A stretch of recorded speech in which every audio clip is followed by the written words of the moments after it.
Hi everybody, welcome back to another video. So if I show you this price chart where the REIT price has dropped by 40%, you would assume that there was very bad performance in their earnings results.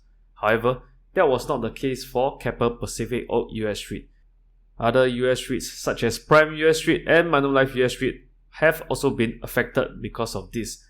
They have all either suspended their dividends or cut their dividends greatly. So in this video, let us go through what is the main problem behind the US REITs and how the Fed is actually related to all these issues in my opinion. Previously, Keppel Pacific Oak's results has been delayed. When the results came out, it was a huge bad news where they have announced dividend suspension due to loans concern. Manulife US Reit was the first one to actually suspend their dividends. Similarly, for Prime US Reit, which recently announced their results, they have also cut their dividends greatly by 90%. So if we look at this slide, Keppel Pacific Oak results was not as bad as expected because their revenue went up by 1.3% year over year, NPI went up by 2.3% year over year with adjusted at 3.5%. And if you have seen my previous video on the prediction, the distributable income came in at 26 million as expected.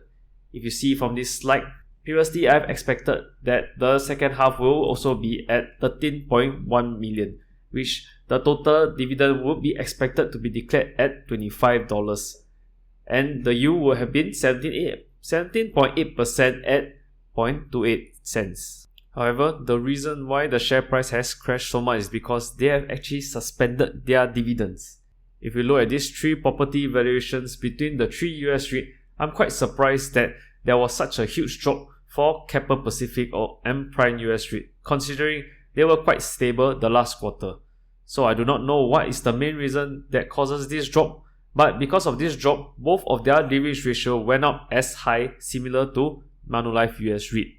Considering how the interest rate has no longer continued rising, the property valuation should not have dropped that much, with the performance of the properties remaining stable.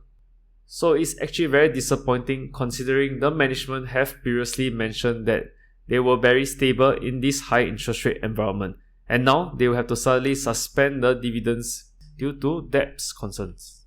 So if you look at Keppel Pacific Oak's debt, they have leverage ratio shot up from 38 or 39% to 43.2%. This level will be quite near the limit leverage ratio of 50%, and that's very risky. But they have mentioned that because of this, hitting a leverage ratio of 45% would potentially make their debts refinancing much harder.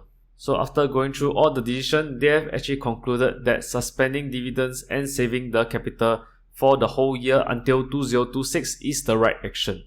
Through their earnings call, we could get some interesting insights based on the Q&As that were being asked. Firstly, one of the important questions was what was the actual physical occupancy in their office. They have replied that so far it's about 67.5% with 70% as their target.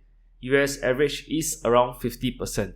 So this makes their offices much more active as compared to others. They will expect distributable income to come in at 60 million for 24 and 40 million for 25. So we'll see what is the progress or if I have recorded it correctly. Another interesting fact was that since all the properties are in the United States, they are not taxed or related to Singapore REITs taxes compulsory where they have to give 90% of their income. Because of this, they will only have to adhere to the US REITs taxes formula. So even without giving dividend, they do not have to pay tax penalty because the huge property valuation drop has actually caused their income to come in negative, thus allowing them to save the money on paying the tax. Next, analysts also asked regarding the management fees. Honestly, I did not like the response with this part because they are not cutting the management fee because they had mentioned that property performance was not bad and the dividend cut was due to a conservative approach to the full year of 24 and 25 debts. Therefore, having the appropriate management payment structure that synchronizes with the shareholders' benefit is very important. One of the examples is Keppel Infrastructure Trust, which changed their management payment fee 2 years ago, where the distribution will be a portion of their payment. This is good because this will actually drive the management to perform better so that they can give higher dividends. Hopefully, suspending the dividends now will be a good thing for the long term. Of course, patience is required because these 2 years I will not expect dividends to be paid out. That's why resulting their share price to have crashed by 66% year to date.